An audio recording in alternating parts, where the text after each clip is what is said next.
全班动手！你身为昆仑派掌门人，竟如此对付一个身受重伤之人，也不怕天下英雄耻笑吗？哼，要你这个无名小子多管闲事吗？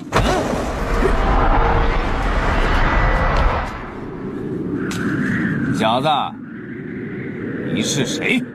我叫曾阿牛。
谢小兄弟。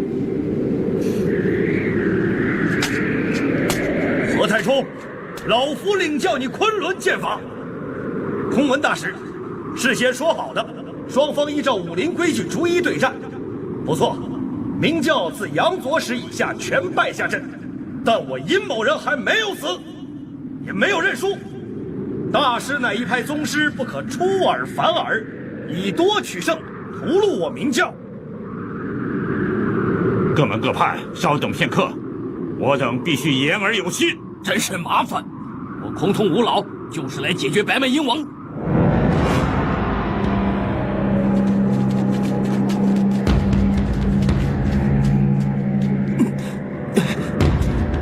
你老前辈伤重在身，不如我先替你上阵。晚辈躲不成，前辈再出马也不迟啊。你应当不是本教教徒吧？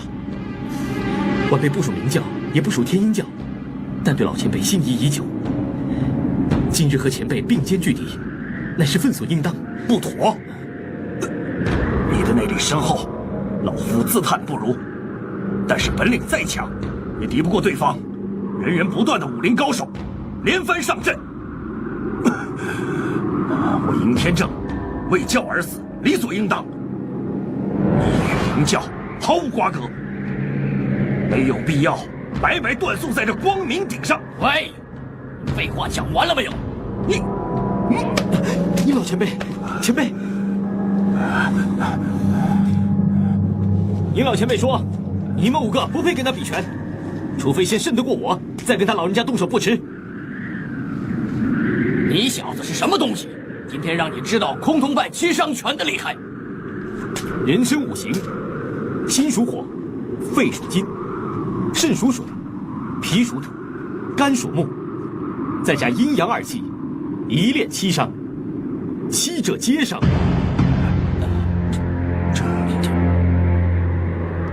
这是我派七伤拳国总纲，你怎么会知道？七伤拳的拳功，每练深1层，自身内脏便多受1层伤害，实则是先伤己再伤敌。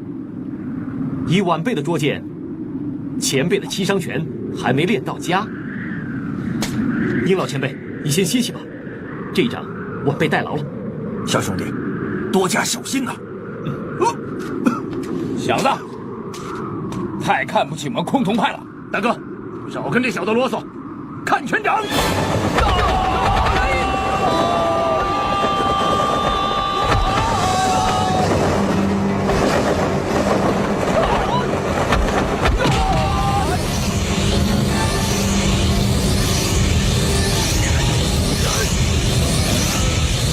乾坤大挪移？爹，你说什么？不可能啊！他不可能会我明教的无上心法，可他能把对方的拳劲移走，这分明又是乾坤大挪移啊！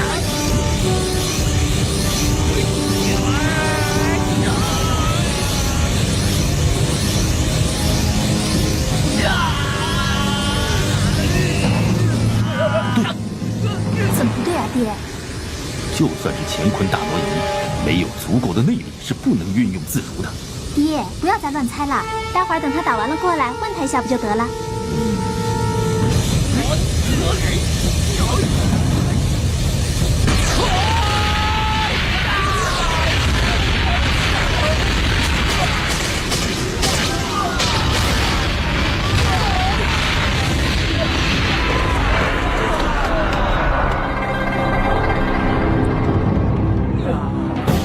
殷老前辈，这一阵没让你失望，先撑下场面了。曾阿牛的武功又精进不少，真是邪门了。阿弥陀佛。贫僧少林派元音。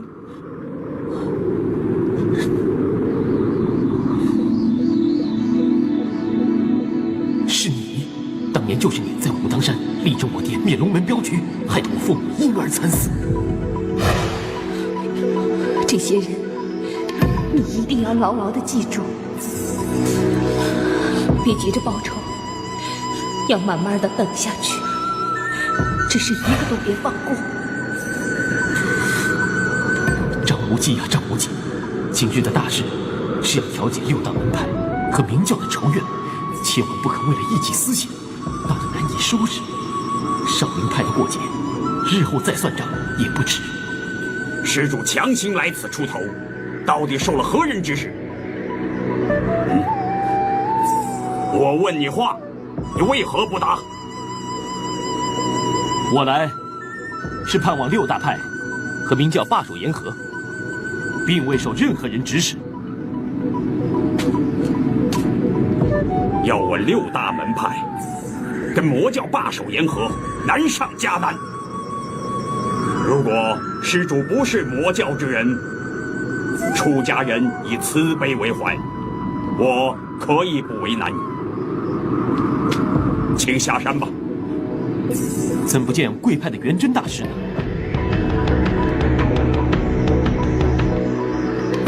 元真师兄，这次6大门派围攻明教，实则是受了奸人的挑拨，在下深知其中曲折原委，斗胆先请西武止戈查明真相，谁是谁非，自可秉公判断。施主指名找元真，难不成你所指的挑拨奸人是指他吗？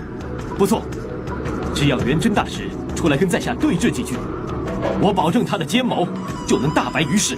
你这小子奸猾无比，你明知元真师兄已经不可能出来跟你对峙，啊，你硬是指明要跟他相见，那你何以不让武当派的张翠山出来对峙呢？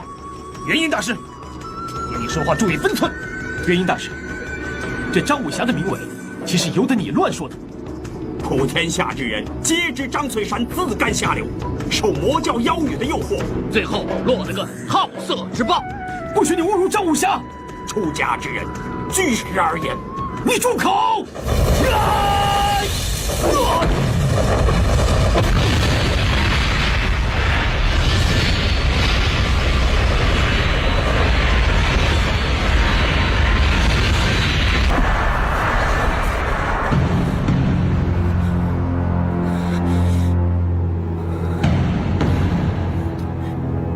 元婴大师，这龙门镖局的血案，并不是张武侠所为，请不要如此记恨。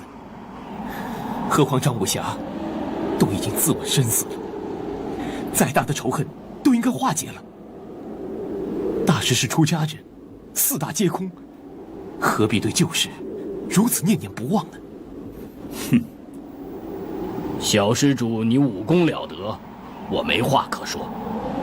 不过，我要问你为什么这样口口声声的要与元真师兄对峙呢？用意何在？元真大师，俗名混元霹雳手陈坤，他昨晚混入了明教内堂，亲口吐露，就是他设计挑拨了六大派和明教之间的不和。不可胡言乱语，污蔑我少林。当天下英雄之面，晚辈要当天立誓，此事千真万确，若有虚言，万劫不得超生。片面之词不可轻信，所以晚辈才需要元真大师出来当面对质啊。元真师侄是我空剑师兄的入室弟子，佛学精深。除了这次随众远征魔教之外，多年来从不出寺门，如何能是浑元霹雳手陈坤？更何况元真为我六大派苦战妖孽，历尽元寂，他死得清明，岂容你？历尽元寂，陈坤死了吗？出家人不打诳语。我以少林掌门人身份向你保证。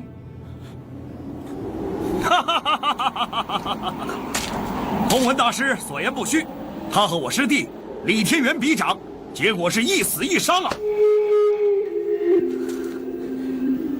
奸贼啊奸贼，你一生作恶多端，终于有这么一天。哟，坏了！元真伏诛，罪魁祸首遭了应得之报，原是极大喜事。可是从此无人对峙，真相反而不易大白。施主明知元真师侄已死，却将一切罪名推在他身上，我岂能容你？老衲要动手了！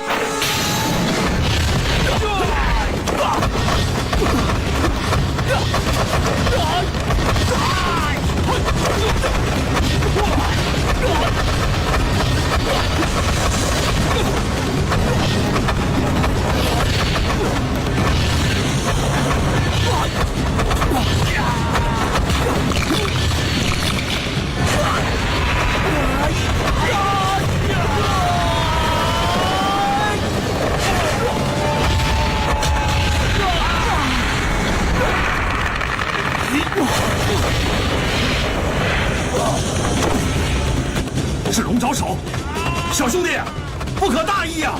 公子，小心呐！哎呀，大师出手果然不同凡响啊！你心里不舒服？没有，师姐。这种事，师姐我可是过来人了。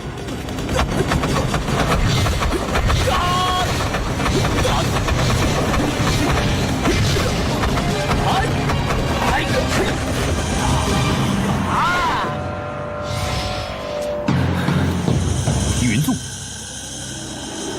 这少年怎么会有武当派的踢云纵呢？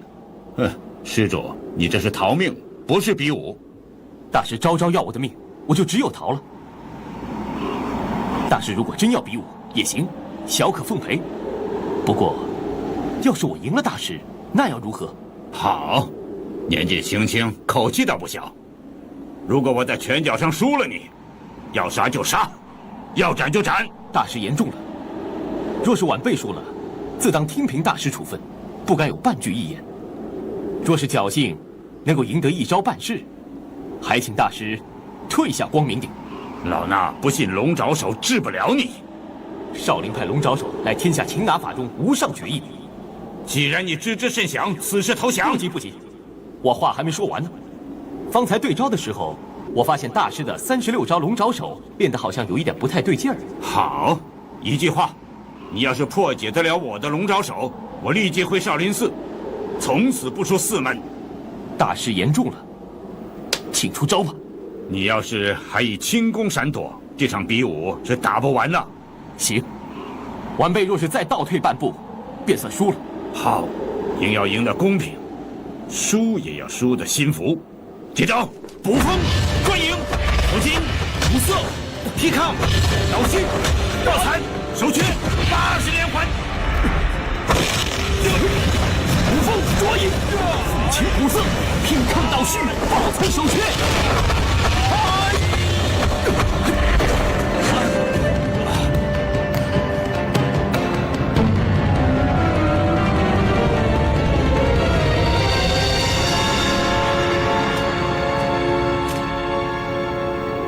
你什么时候偷学到我少林派的龙爪手的？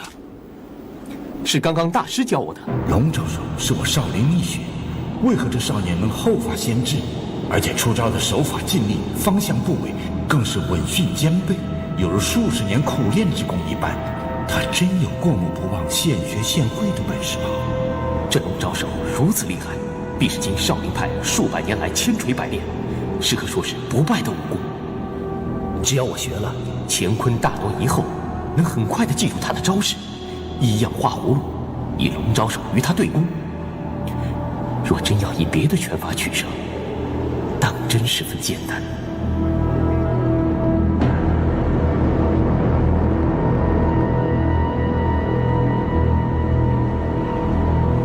好，我就以正化反，倒着走。倒着打，好，以正制反。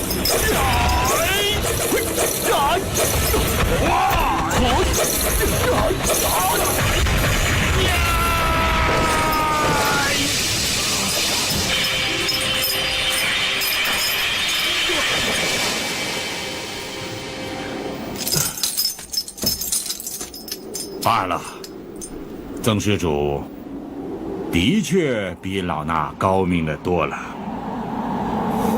晚辈是以少林派之武功胜了大师，对少林派而言并未失威。今若以其他招式，恐难占得大师半点上风。曾施主仁义胸怀，老衲既感且佩。晚辈犯上不敬，还请大师恕罪。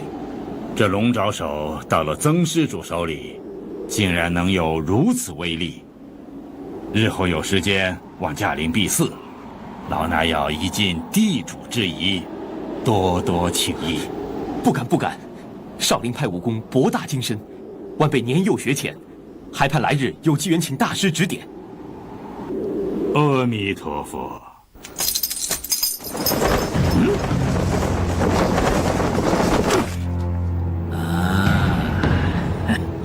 不知前辈有何见教？他是华山派掌门鲜于通，武功平常，诡计多端呐。曾少侠请了。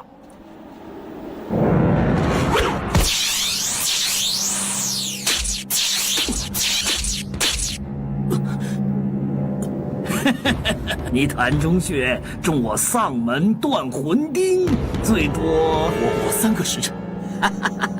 曾少侠虽神功盖世，连败昆仑崆峒，甚至连少林神僧也甘拜下风，但终究还是败在我华山派之下。原以为有人可以带我明教出头，眼看着就要化险为夷，却遭人暗算。天要亡我明教，夫复何言呐？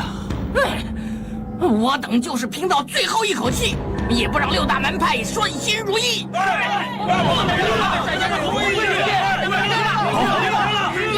慢，杨作使，这位小兄弟他没事。他明明中了。他一定是以乾坤大挪移来挪学一位，所受的只不过是皮肉伤。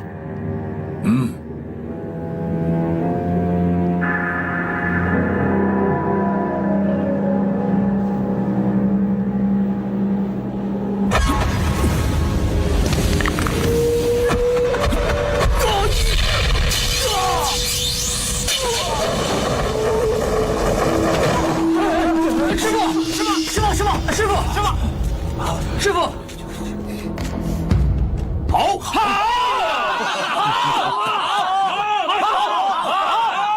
好厉害啊！谭中学乃人参死穴，他居然没事儿。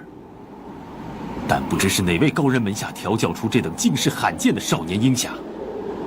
宋大侠，6大门派中只剩下贵我2派了。老尼姑女流之辈，全仗宋大侠主持全局了。哦，灭绝师太，我七弟和鹰教主已对过阵，未能取胜。灭绝师太剑法高超，定能制服他。好，我峨眉派就出这个头。有劳师太。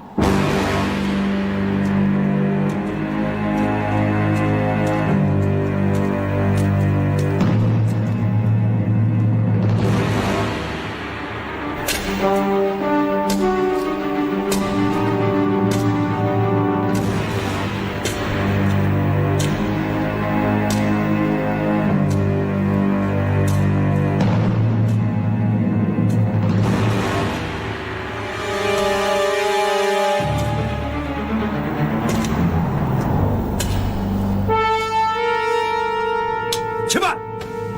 曾少侠手无兵器，灭绝师太，你不能以无坚不摧的倚天剑来欺负人。曾少侠，你用什么兵刃？多谢前辈好意，我不需要兵刃。晚辈剑法平庸，绝非师太对手，实在不敢和前辈敌对。前日前辈曾对明教瑞金旗下高抬贵手，何不？那是你救的，不必讨这个人情。那天算你命大福大，挨我3掌不死。今天你休想过我倚天剑，出招吧！晚辈从没练过剑法，不知道如何出招，还是师太先请吧。我不会对你客气的。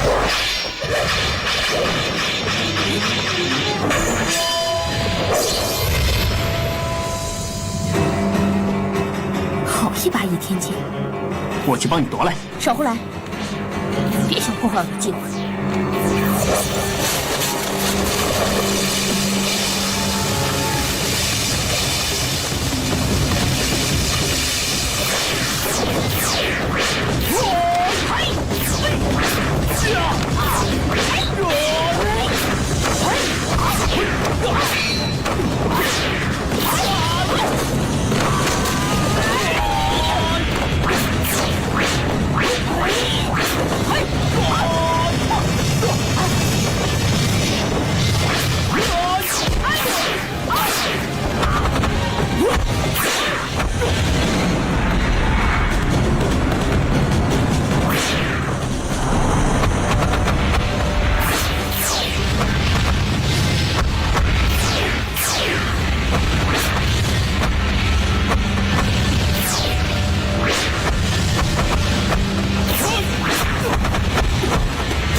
会是我的劲敌呀！我去杀了他！你又来了，周师妹，他果然待你与众不同啊！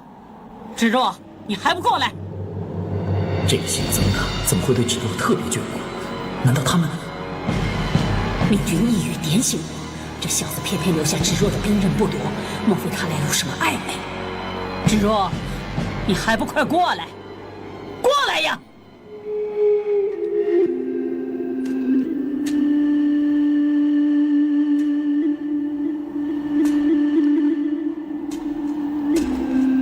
站住！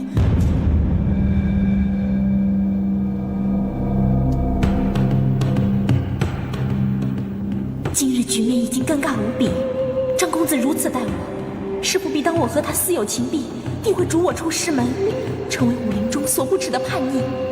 芷若，一剑杀了他！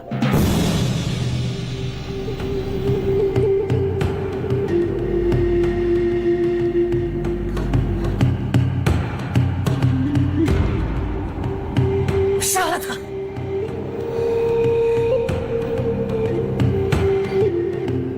杀了他！快杀了他！快呀！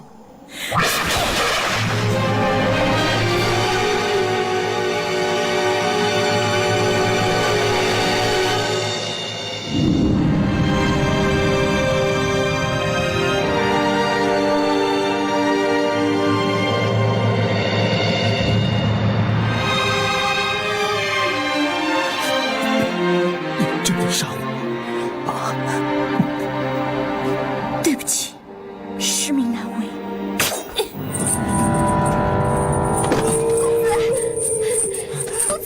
公子，你快躲啊！为什么不躲呀？他为什么要杀我？你的伤口在流血呀！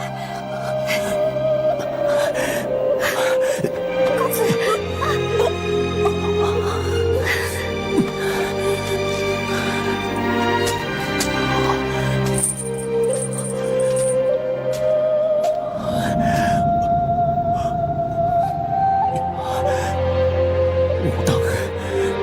还有峨眉两派，哪个不服在下调解的，请出来较量。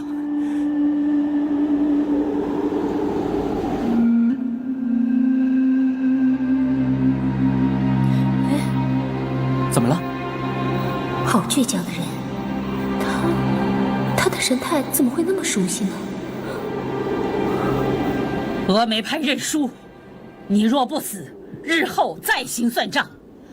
六大门派围攻光明顶，5派均败在你手下，现在只剩下武当这一派了。六大门派此行的成败，全仗宋大侠裁决了。爹，让我去料理了他。爹，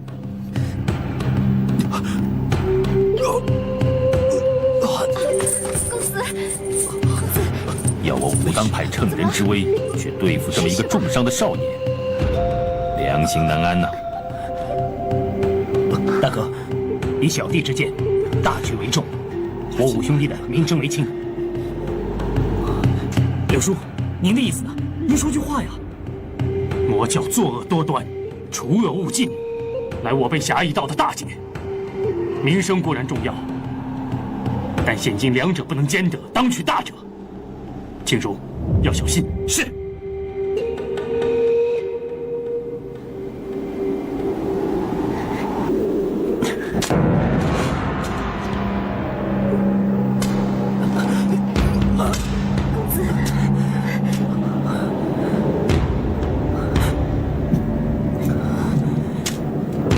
曾阿牛，你若非明教中人，尽可离去，自行下山疗伤。六大门派只属魔教邪徒，与你无关。大丈夫急人所难，死而后已。多谢宋兄好意，我决与明教共存亡。我就算准了你会这么说的。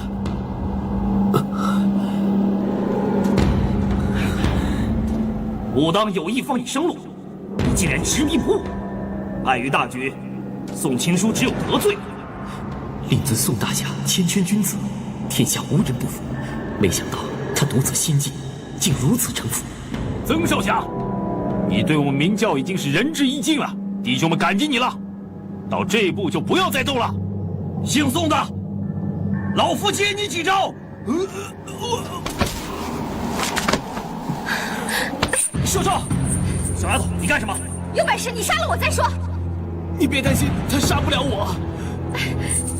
可是你身受重伤啊！校长，你挺身护我，为什么待我这么好？因为在明教盛境的时候，你也护我，也待我好。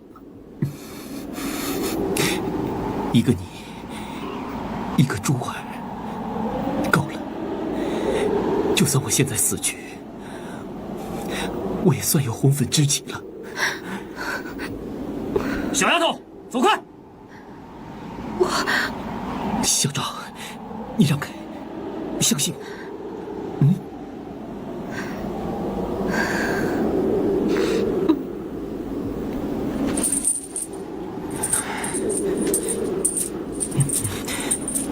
站起来接招吧！跟你动手，不必站起身来。哼！我看你是重伤虚弱无力，站不起来了吧？请说。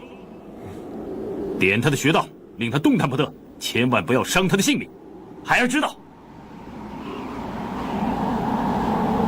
为了芷若妹妹，我绝不会放过你。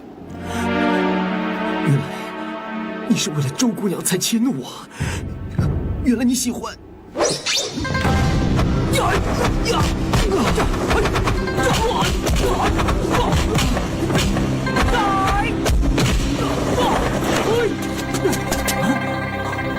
他竟然已经练到了乾坤大挪移第7层，化有形为无形，不可思议，太不可思议了！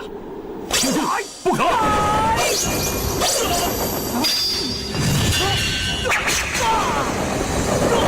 青叔。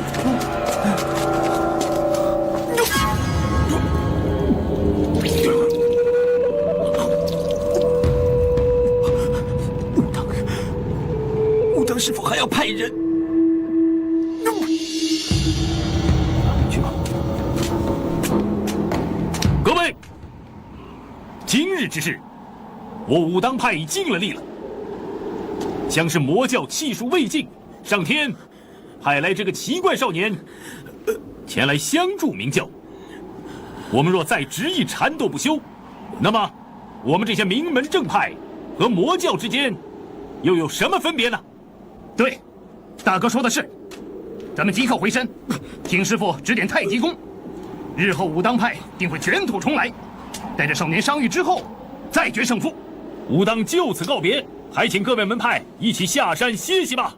姓张的。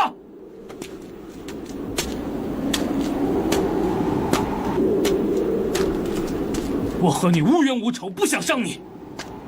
可是我和杨逍仇深似海，你让开！只要我还有一口气在，我不容任何人杀明教一人。那我就先杀你，再杀杨逍。你当真不让？不能让。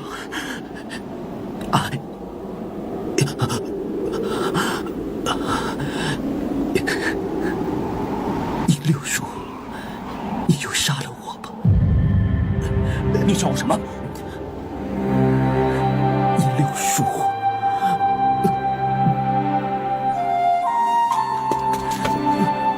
无忌，你真的是无忌吗？江湖上人人都在逼问我义父谢逊的下落，在不胜其扰之下，我只能化名为曾阿牛。现在我随时会死，在尹六叔面前可以坦然相告了。你真是无忌，你是无忌，大师哥，是无忌啊！是武师哥的儿子张无忌啊！无忌，无忌，无忌，无忌，无忌，无忌，无忌，无忌啊！无忌，大伯，其实说，无忌，无忌，你早就知道他是张无忌。张无忌，难怪觉得他的神态如此眼熟。无忌，无忌，无忌，无忌啊！无忌，无忌，姓杨的，你这猪狗不如的淫徒！不许伤我爹爹！你让开！今天我要替你娘报仇雪恨！你真的要为我娘报仇雪恨吗？这是我多年来的心愿。好，你就去杀了他！去杀了这个老贼泥！他是你娘的师傅啊！我娘就是被这老贼泥一掌打死的。壬午年的7月19，我永远记不住。在蝴蝶谷，那老贼尼逼娘来杀我爹爹，娘不肯，老贼尼就将我娘打死了。这是无忌哥哥亲眼看见的。要是不信，你为什么不去问问那个老贼尼呢？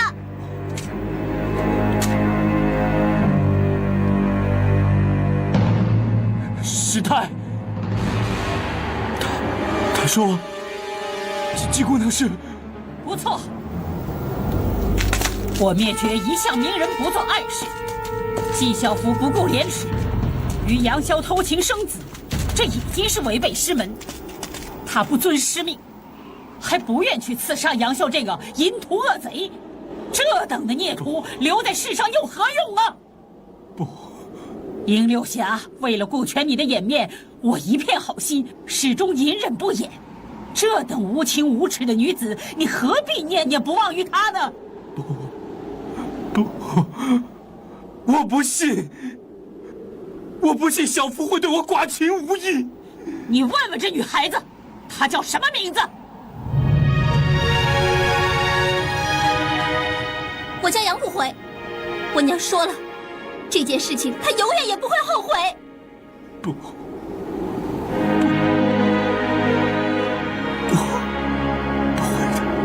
不是的，不是的，不是的，不是的！不！你们两个快去看看。是。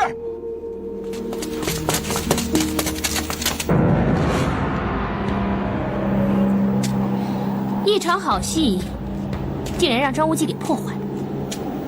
听着，对方人多，你不会调动地方兵力啊？他们人多，我们就比他们多10倍、多100倍。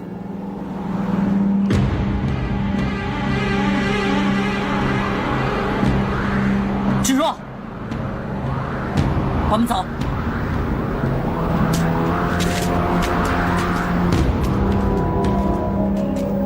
阿弥陀佛。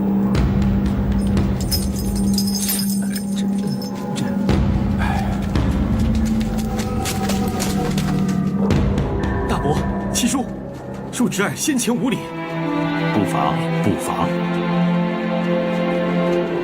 师公老人家福体安康。啊，师傅很好。闭关前，他老人家总惦记着你，没事就聊起独自一人带着你往少林为你医治玄冥神掌阴毒的往事。哎呀，这一晃啊，都快10年了。无忌，你看，你都长这么大啊！你拥有这么高的武功，无忌啊，想必你经历了不少风风雨雨吧？师伯。外孙，外孙啊，外公，外孙，我的好外孙，原来单打独挑，威震6大门派的少年英才，是我应天正的外孙呐！外公，无忌给您磕头了。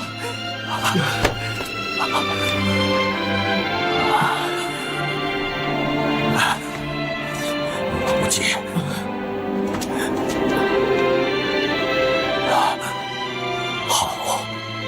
好，素素生了个好儿子。外公，鹰王，你自立门户，原可不必理会明教，但你依然为护教舍身力搏，这番大情大义，宋某佩服。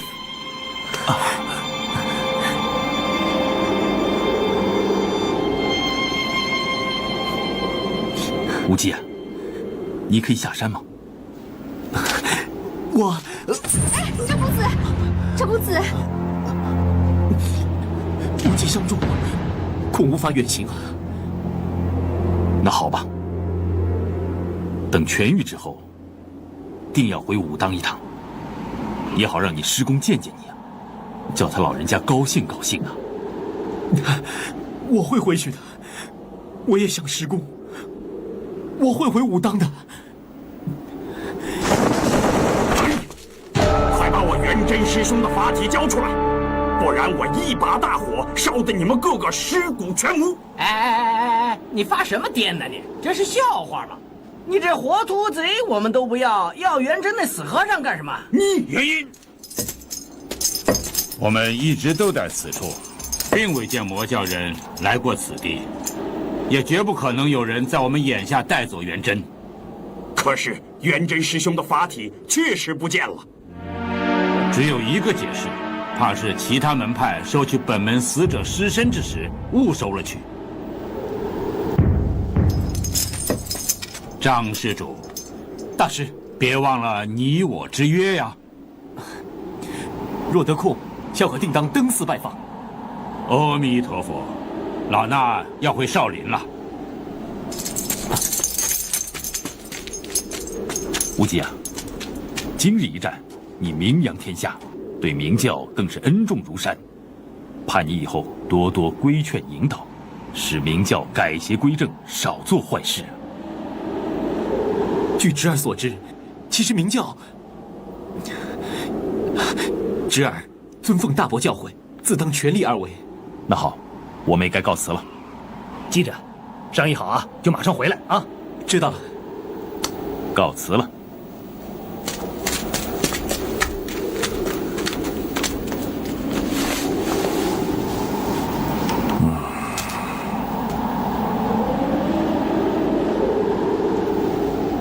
明教弟子听令。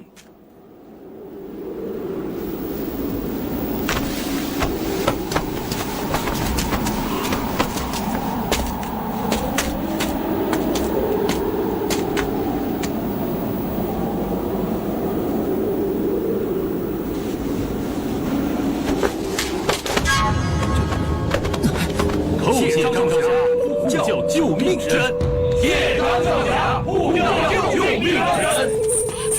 杨伯伯，不可，不可！无忌，无忌，哎，无忌，无忌，无忌！赵公子，赵公子！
怎么样？怎么样啊？内力充盈有力，强劲浑厚，没有内伤。那就是被剑伤到皮外了。这我就放心了，咱们让他好好的休息吧。小昭，你装的真像啊！啊，连我都被你瞒得死死的。哼，我就说你有古怪嘛。不过想不到，这么一个丑东西，居然还是一位千娇百媚的小美人儿啊！说，你为什么要扮成这个样子？你来我明教有什么企图？你不要以为像以前一样不说话就没事了，你要不说我就……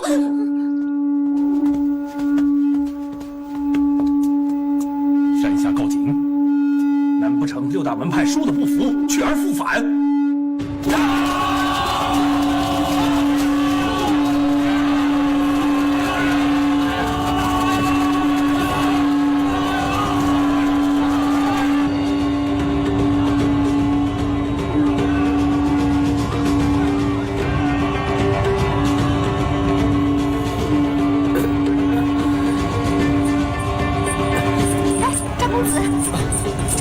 发生了什么事？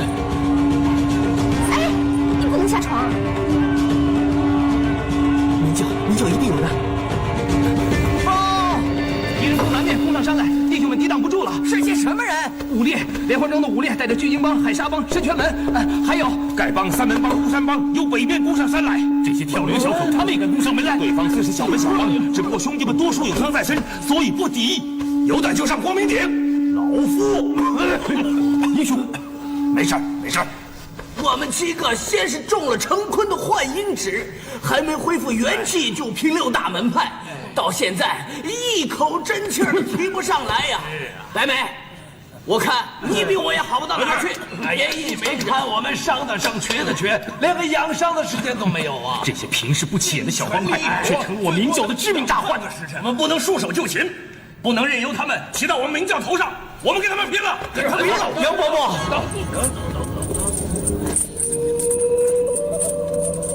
不济。杨伯伯，我有几句话要说。无忌，你伤重在身，干嘛起来走动呢？我不赞成你们立敌，虽只是下策，但因局势所迫，不得不行啊。那我先问你们。你们有几成把握退敌？没有。我倒有一法可行。无忌啊，这儿都不是外人，你就明说了吧。对，就明说了吧。全部退到密道，暂且躲避，敌人未必能发觉。就算发觉了，一时也不易攻入啊。可是，就是大丈夫能屈能伸嘛。我们是暂且避祸，待大伙伤愈之后，再和敌人一决雌雄，这也不算是灭了明教的威风啊。张少侠此法极妙，就这么办。杨伯伯赞成了。小昭，你扶张大侠到密道去。我们随后就来。别以为我听不出你们的口气，你们绝不会来的。各位前辈，我虽非贵教中人，但和贵教共过一场患难，总该算是生死之交啊。难道我就贪生怕死，撇下各位自行去避难吗？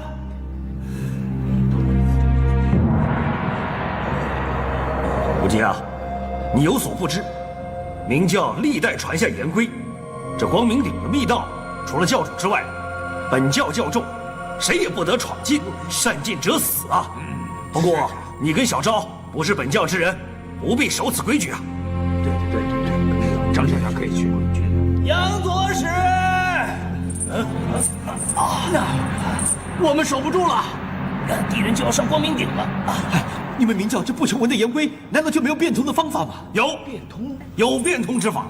怎么变通啊？各位听我一言，张少侠武功盖世，义薄云天，与本教呢有存亡继绝的大恩大德。对，咱们就拥立张少侠为本教的第34代教主。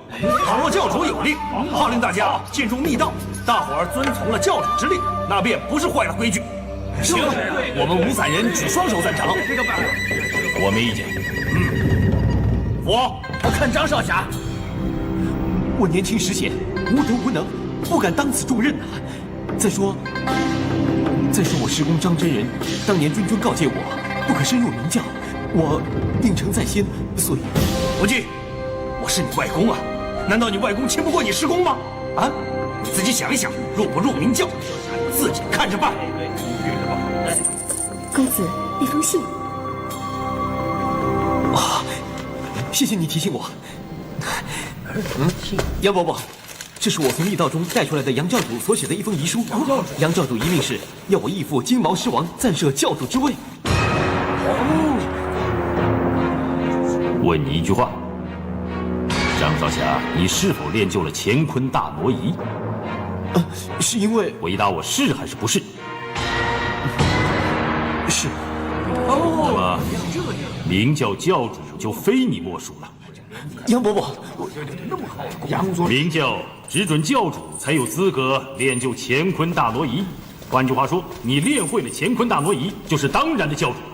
光明左使者见过教主。参见教主。别，你们这是干什么？快起来！不答应，我们就不起。我们就不起。加上光明顶，不要放过魔教任何一人。我不想因为我而害了你们大家。好，我答应了。来，起来。杨左使，传下号令，本教上善人等一起退入密道。谨遵教主令谕。奉教主令谕，退入密道。天鹰教是客，客为先，为父王五载人为次。天地风雷四门，带足粮食清水。金木水火土武器断后，立即行动。是。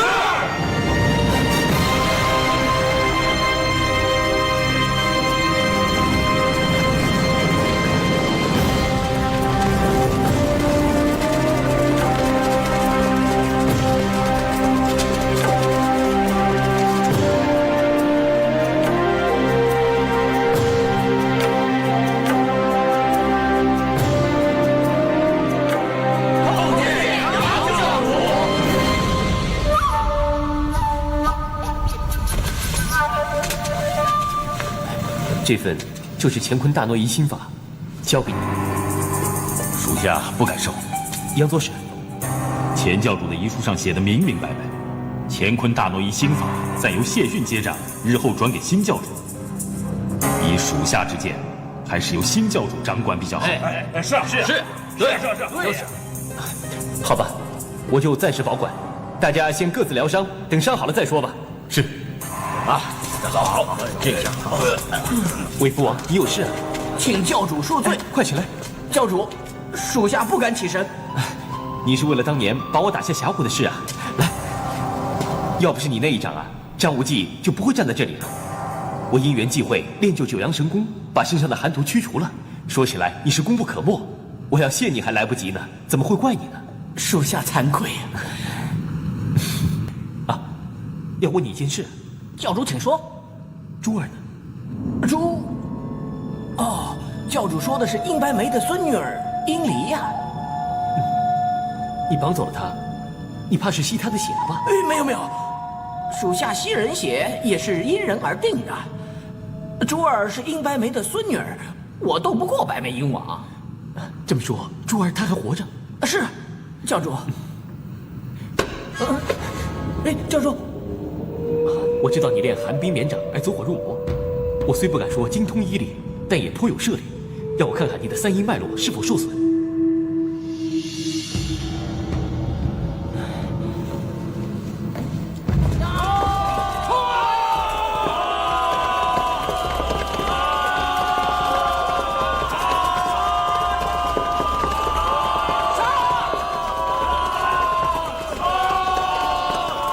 武林土豪们！魔教十恶不赦，见一个给我杀一个，绝不放过！爹，我去找秦义父王。女儿，等等，千万不要着急，你得听我的。爹，我要为师哥报仇。不急，让其他帮派打头仗，咱们捡现成。等抓到秦义父王，我会将他碎尸万段。咱们分开走，等抓到了秦义父王，我们就得手了。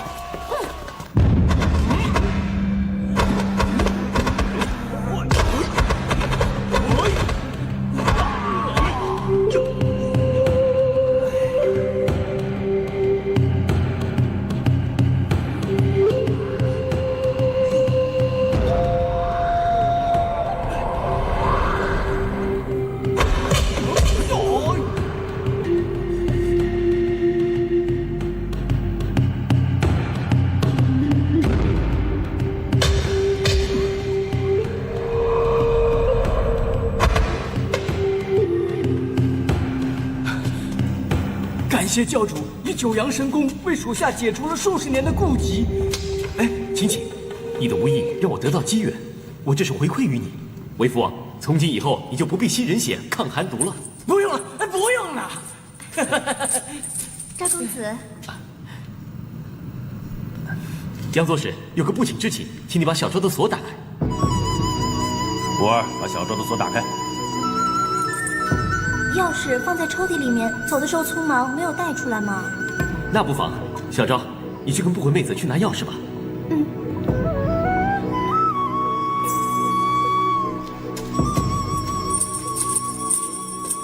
小昭这丫头年纪不大，性格极为古怪，教主不得不防啊。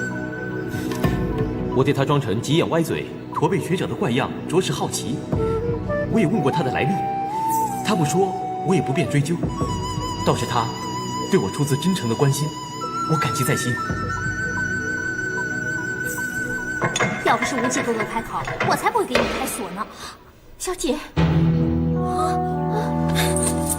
这些鸡鸣狗盗的下三流帮派，这跟土匪盗贼有什么区别啊？什么都没有了。那我的钥匙呢？没了。小赵，我看这是天意，这链子恐怕要锁你一辈子了。你们是明教的人，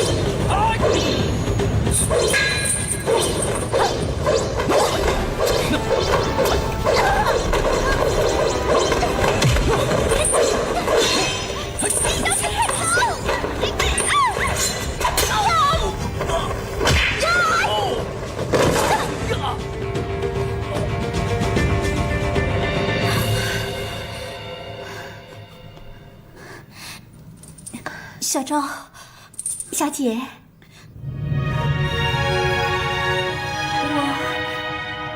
我一直对你，所以，不过我还是想要对你说，谢谢你啊，小昭。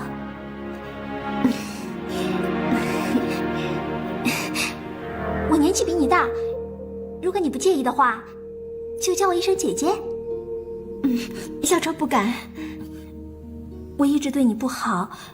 刚才你大可袖手旁观，可你却没有，反而挺身而出。哎，什么都别说了，来，我们去找无忌哥哥，看他有什么办法来解开你的铁链。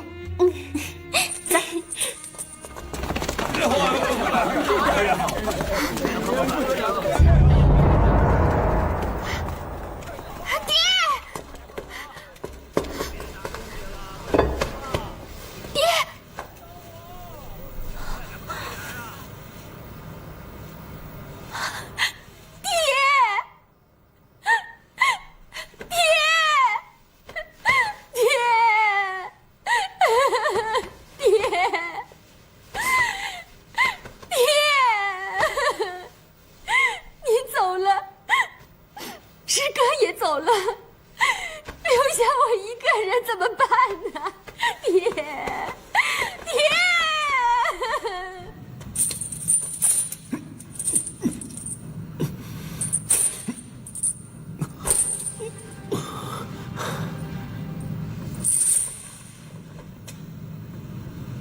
我以九阳神功加上乾坤大挪移的内劲，确实拉不断这铁链。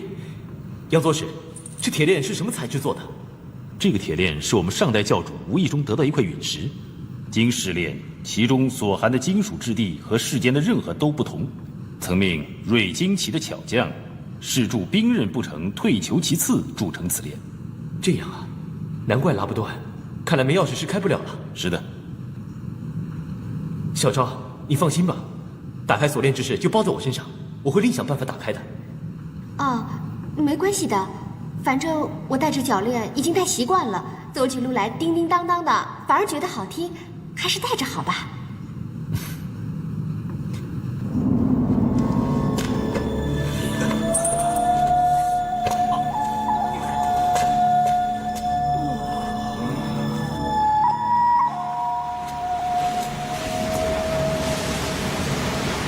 婆婆，我觉得这个地方真是荒凉无比。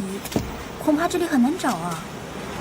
武烈这小子，他要是敢骗我，我让他死得难看。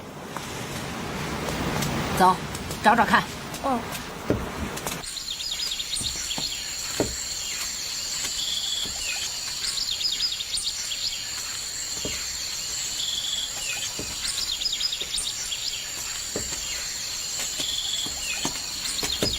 还记得我跟你说的话吗？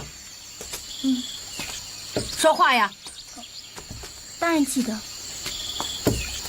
好，如果你碰到金毛狮王的话，谢三哥，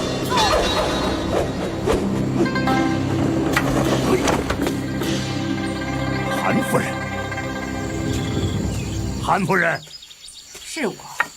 20多年了，谢三哥的武功越来越让人佩服了。身边的丫头，是你什么人？谢爷爷，我姓殷，单名一个梨子，是殷野王的女儿。你，殷家的人，你怎么会在这里？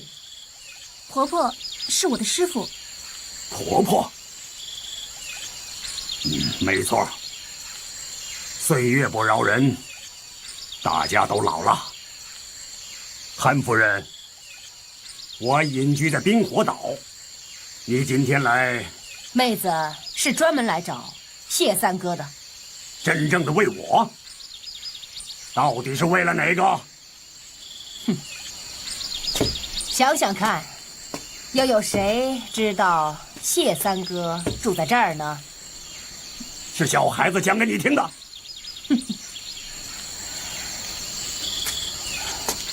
来者是客，谢三哥忘了待客之道，能不能到你住的地方去说呀？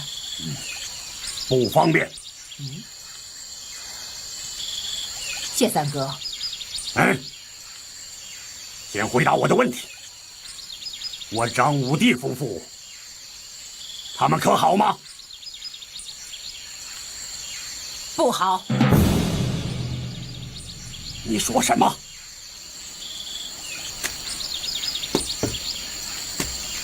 谢三哥，你真是久居孤岛，不知江湖之事啊！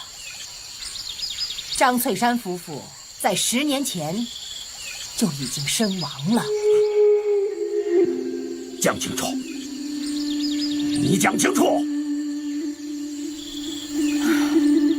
张翠山夫妇2个人回到武当山之后，跟你有过怨仇和过节的人，都不停地来找他们，逼问你的藏身之处。张翠山夫妇不愧是义士之人，无论他们怎么逼迫，都不肯说出你的藏身之处。他们夫妻俩，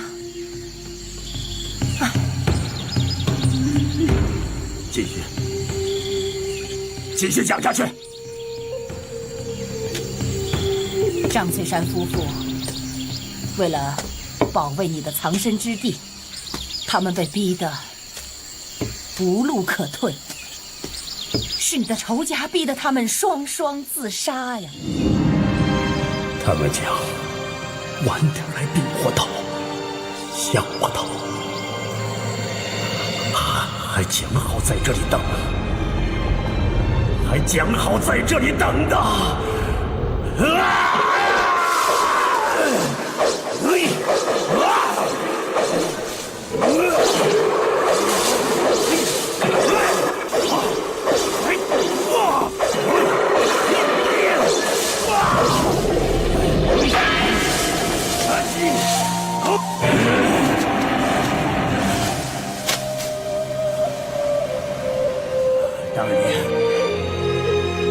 当年我不离开冰火岛，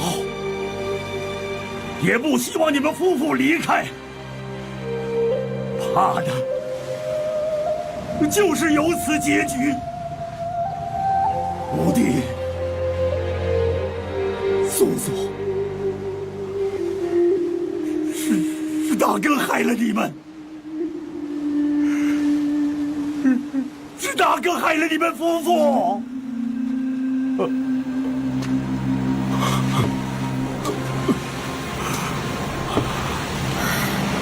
谢三哥，都10多年了，张武侠的尸骨也寒了，你也不必太伤心。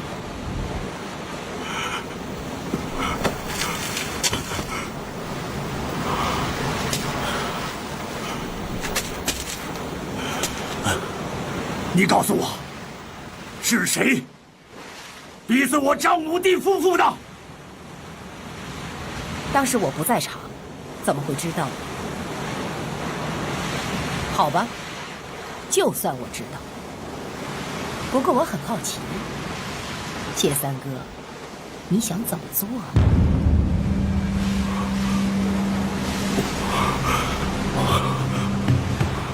是啊。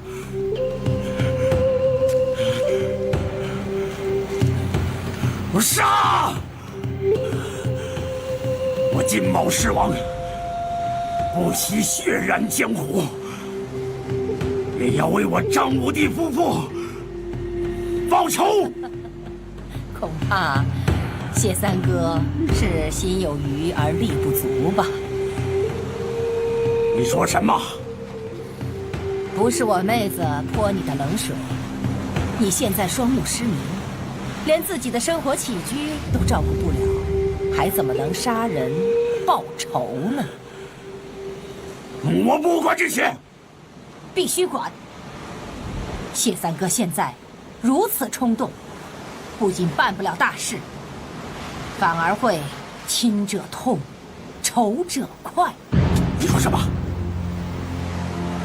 你说亲者痛，仇者快。可是知我那无忌孩儿，韩夫人，你是不是知道无忌的消息？唉，你赶快告诉我。可怜张无忌中了玄冥神掌，日夜忍受寒毒的痛苦。我在蝴蝶谷曾经见过他，觉得这孩子聪明伶俐，讨人喜欢，有心想帮他，让他跟我去灵蛇岛。谁料想他执意不从啊！你说的是真还是假？谢爷爷，婆婆讲的没有半句虚言。我记得当时我也让张无忌跟我们一起去灵蛇岛，可是他非但不肯，还在我的手上咬了一口，至今为止，齿痕依然还在。女丫头，你过来。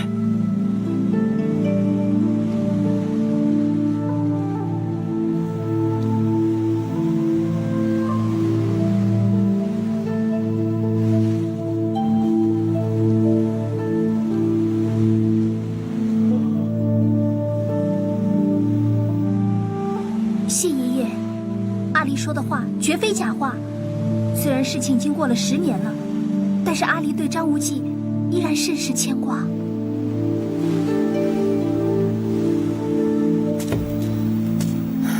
蝴蝶谷之后就再也没有张无忌的消息了。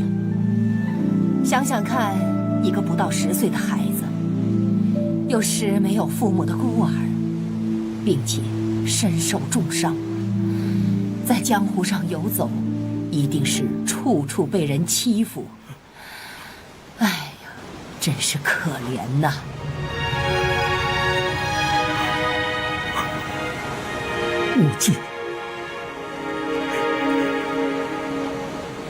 无忌孩儿。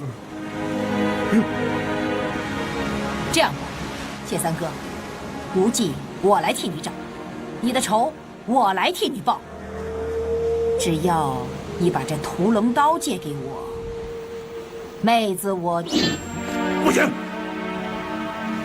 目前我唯一拥有的就是这把屠龙刀，刀不在身边，我就无依无靠了。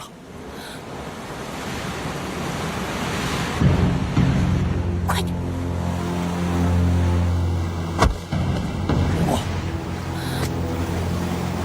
我愿意条件交换。什么条件？我心挂无忌海尔，只要你帮我找到他，屠龙刀，我谢逊愿意双手奉上。好，一言为定。一言为定。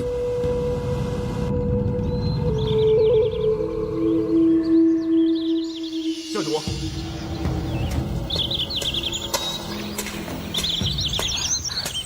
教主，常大哥，哎，属下不敢僭越。我们相识在先，论辈不论分，这是命令。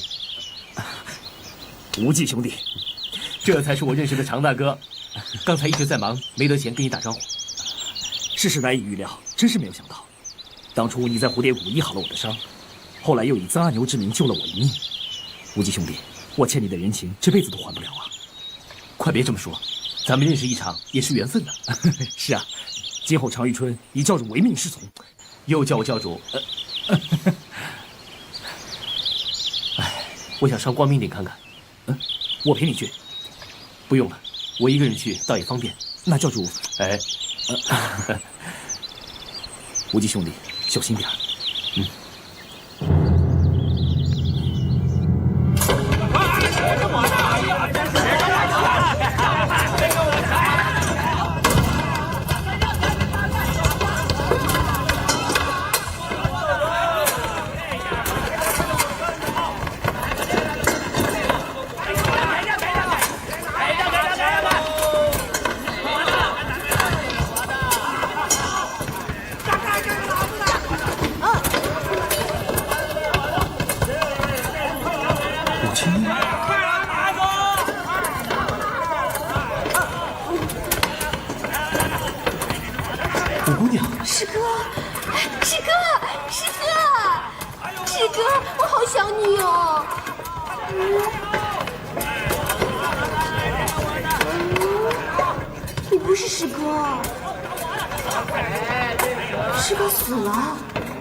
把这些不入流的帮派全砍了！来，慢着！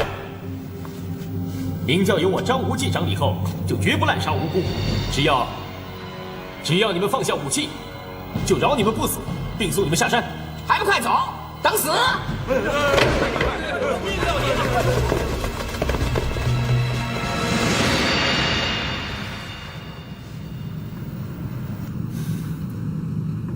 说句话，你们拥我为教主，那我说的话，你们听是不听？听！不听者，教规严惩。是。好，那我就说了，本教一直给外界视为邪魔外道，为改变过去武林对本教的误解，从今以后，大家一定要严守教规，行侠仗义，为善去恶。尤其是本教兄弟之间，务必亲爱互助，有如手足，切戒自相争斗。我等谨遵教主之律。天鹰教众听着，本教和明教同气连枝，本是一脉。天鹰教这个名字永除名武林，返本归宗，人人捐弃旧怨，为明教群策群力。另外，打从今日起，只有张教主，没有殷教主，不遵者犯上叛逆。遵令。天鹰教和明教分而复合，乃是天大的喜事。不过，我还是要把我的心里话说出来。就以事来论事，依据杨前教主遗书所言，找回生活力的人就是明教第34代的教主。他逝世之后，教主之位就由金毛狮王谢逊在这，所以我认为理当即刻前赴冰火岛，迎归谢法王，由他设行教主，然后再设法寻觅圣火令。属下有话要讲。我明教群龙无首数十年，如今好不容易有了您这位智勇双全、仁义豪情的教主统领我们，可以重振声威。属下担心的是，万一我教中有一庸碌无能之人，无意中取得圣火力，怎么着？难道求他当教主不成？杨前教主的遗言是20多年前写的，跟当今的局势大不一样。依属下之见，金毛狮王还是要迎接的，可圣火令也是要寻找的。但要找另外一个人做教主，恐怕是不负众望啊！是啊，行，谁还能做教主啊？不成，杨前教主的遗命绝不可违。好了，我心意已决，大家不必再多言了。哎呀，眼前第一大事是去海外迎归金毛狮王谢法王，此行非我亲去不可。还有哪位愿与我同去啊？我等愿追随教主同赴海外。不行不行，前往海外的人手不必太多。明教此刻尚有许多大事需人料理。这样吧，杨左使随我前行，吴散人率领天地风雷4门，刘镇光明顶重建总坛，金木水火土5旗分赴各地，召集本教分散了的人众，请外公率领天鹰旗寻访光明右使和紫山龙王2位的下落。韦福王请分别前往6大门派掌门人居处，说明本教只占修好之意，纵使不能化敌为友，也当能止息干戈。遵教主圣谕。爹，我也想到海外去瞧瞧冰火岛的风光啊。我可做不了主，你去跟教主说吧。不会，妹妹，海行甚是危险，你若不怕，杨左使又放心你去，那我也没意见。我什么都不怕，爹，咱们就跟无忌哥哥。不是，我是说教主，咱们就跟教主一块去，好不好？教主都开口了，爹能说什么？谢谢爹。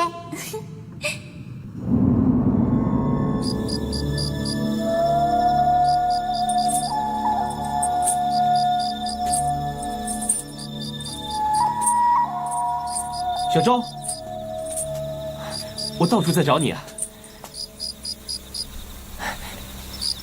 小周，我有好多话要跟你聊聊。怎么了？你不要难过，我答应过你，一定会帮你解开这玄铁镣铐的。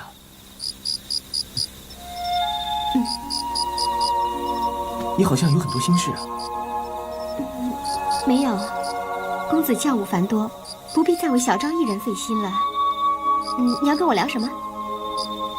才几天时间，那么多事一下子全压在我头上。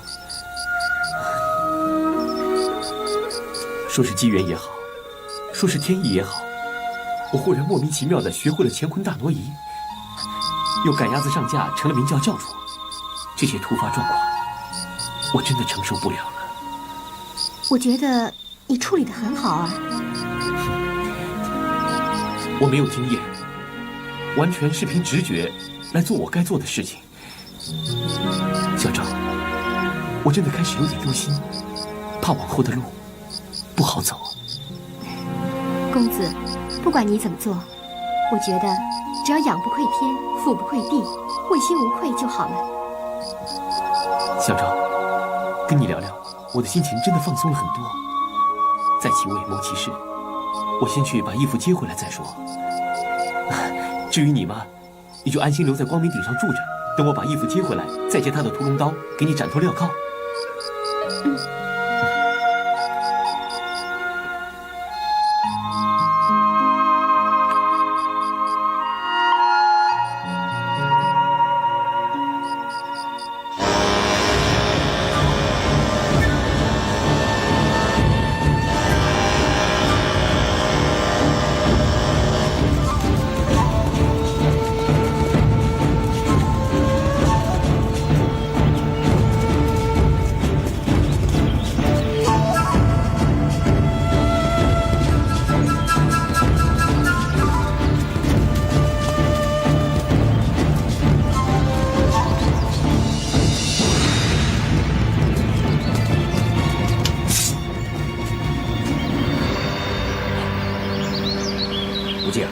是昆仑派的，由此断见，不难断定昆仑派在此遇伏。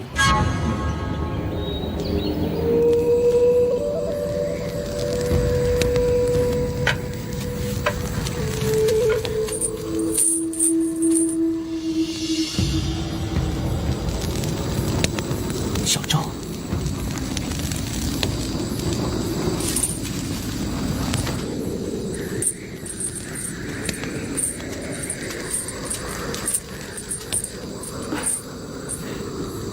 讨厌的铁链，我尽量不想出声，可还是惊扰了你。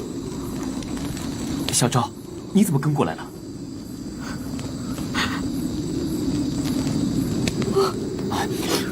好了好了，别哭了别哭了啊！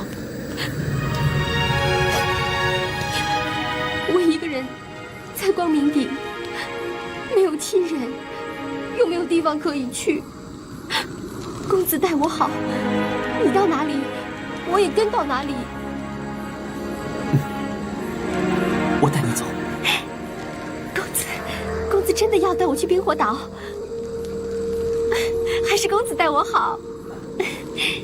娘说要提防女人骗我，越是好看的女人越会骗人。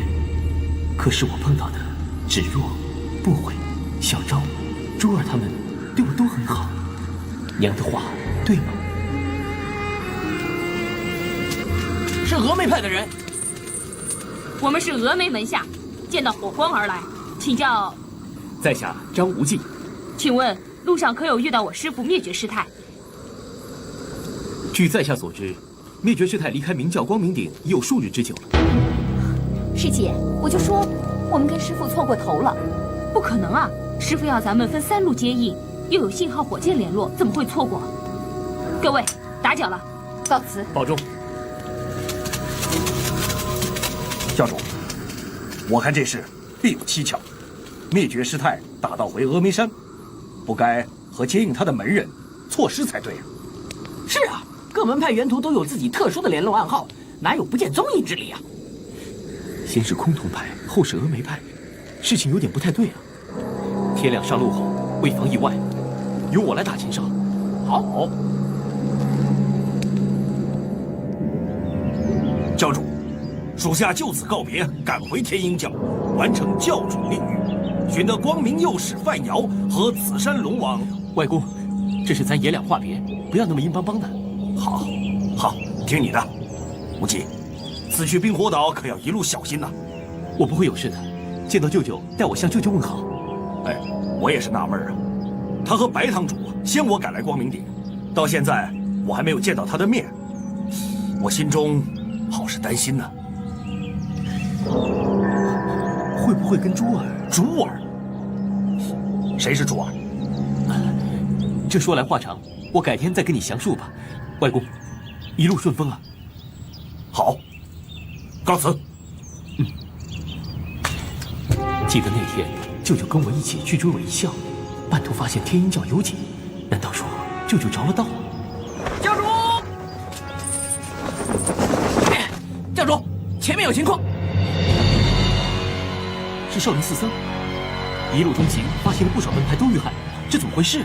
不管是谁干的，这事一定要查个水落石出，要不然这笔烂账一定会记在本教头上。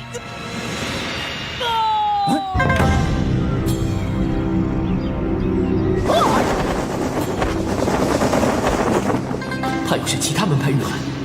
教主，是武道阴六侠。有师叔。好个臭和尚！六师叔是我啊。无忌，快帮忙抬上去！不行啊，教主，阴六侠的所有关节都被人打断了。六叔，是谁下的毒手啊？跟三哥一样，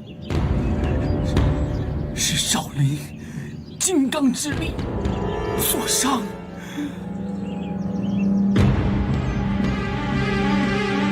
我记得爹提过，30波鱼蛋岩也是被少林派的金刚之力捏得骨节粉碎，因此卧床已达20多年。难道会是同一个人所为吗？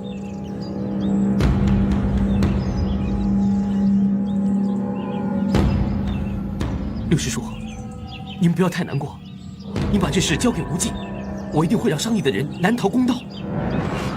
你记不记得伤你的人是什么人？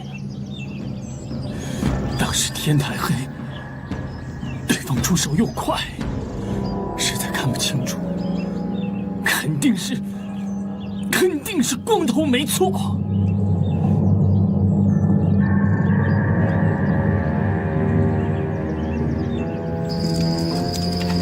这一来啊，殷六侠可惨了，这一辈子恐怕都要躺在床上不能动了。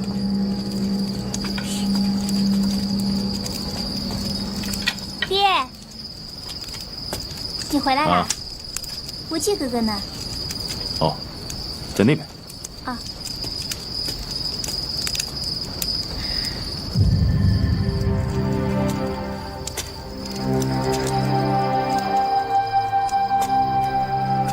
无忌哥，药已经买回来了，小城镇也不知道药量对不对。总比没有好，我找人去煎。不用了，我来煎吧。这药能医好他的伤吗？这药只能压制他断肢的伤痛，要复原不可能，断肢难续啊。就是说，他一辈子躺着不能动了？恐怕是一辈子都要躺在床上。殷六侠，他好可怜，年轻的时候跟娘有婚约，深爱着娘，可却遭受失恋之苦的煎熬。现在命运又要折磨他，让他变成终身残废。我觉得老天爷真的实在不该再折磨他了。不会，我去煎药。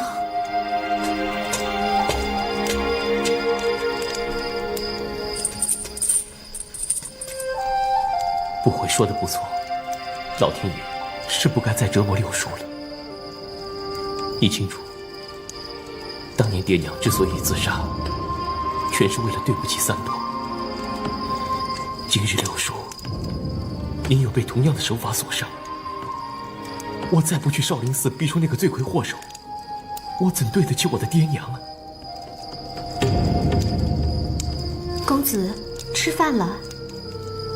等一下，我好烦呐。少林寺这趟路，公子是势在必行吧？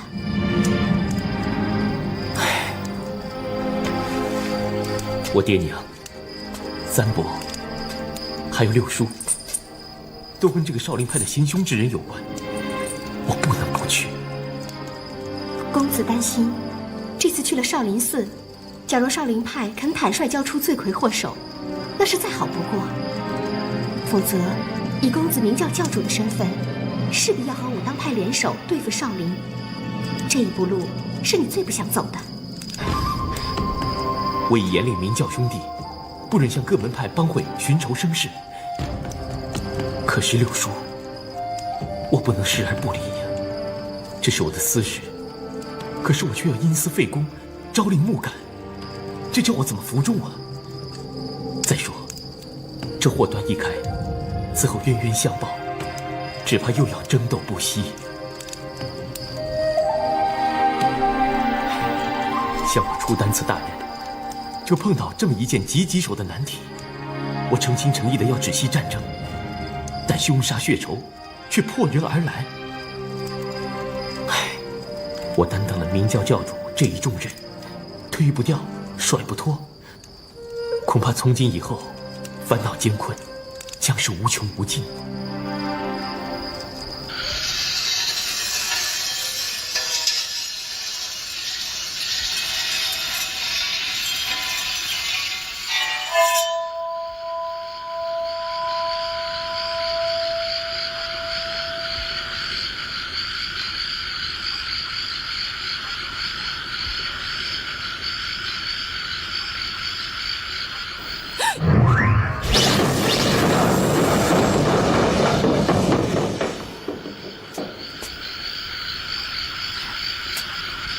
好剑呐，好一把倚天宝剑。郡主，有张无忌的行踪了吗？回禀郡主，张无忌一行已经过了玉门关。照他们的脚程看来，不到数日就可以到达本县了。再去探。是。明明，这是我父亲的家书。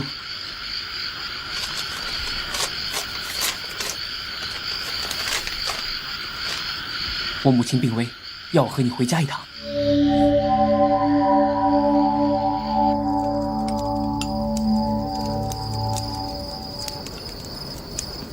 殷六侠，吃药了。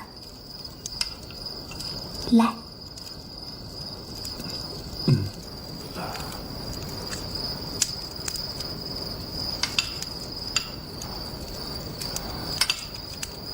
小福，小福，小福，你是不是小福啊？你是不是小福啊？当心啊，药啊！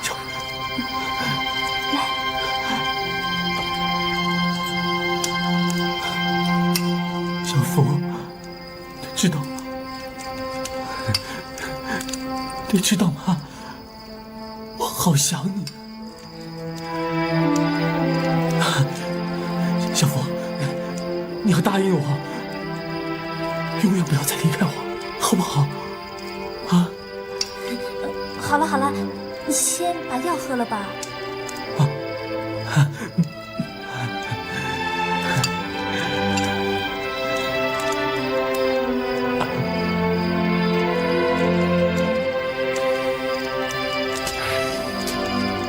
这事就这么办。教主，教主，找我们有事儿。我想改变行程，不去冰火岛了，先去嵩山少林寺。为殷六侠受伤的事儿找少林和尚理论，我同意。杨宗师，你呢？我对殷六侠一直抱憾，他的事我竭尽全力。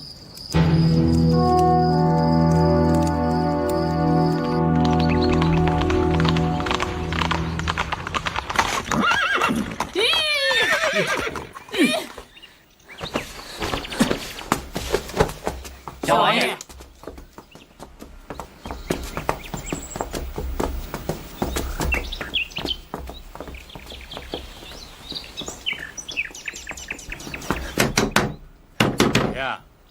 是孩儿，父王。强儿，父王。七王爷，咪咪，你也赶来了。七王爷召我，不敢不来。爹，姑娘怎么了？你不要进来。她现在受不得一点刺激。这王妃怎么突然就病了？病来如山倒，我也是措手不及啊。那大夫怎么说呀？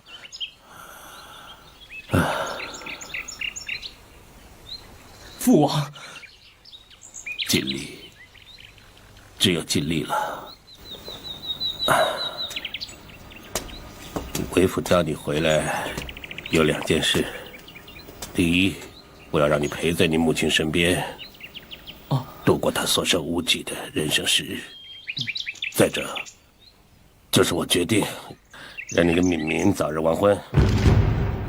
七王爷，日子和该遵循的礼数，我会和你父亲商议的。可是我奉旨平了。不碍你的事，你奉你的旨。婚事由我跟你父亲张罗。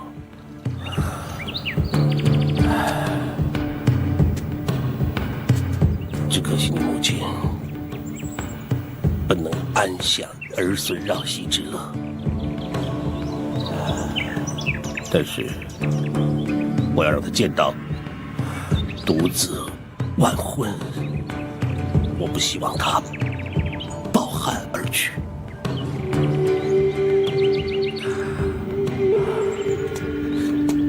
爹，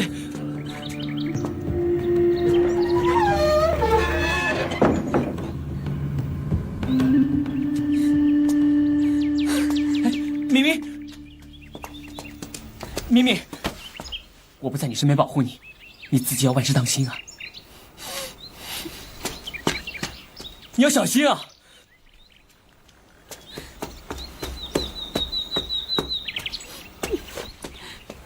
仗着皇亲国戚，说定日子成亲就成亲啊！哼，我才不吃这套，到时候我要你找不到人。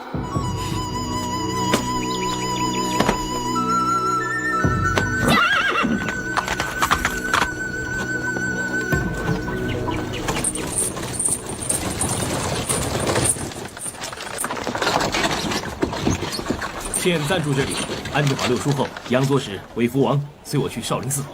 下马打金。是啊，是啊。你们一定要小心点啊！哎，轻点，轻点。慢一点，小心点。哎，当心点啊，轻点。哎，好。哎，轻点啊。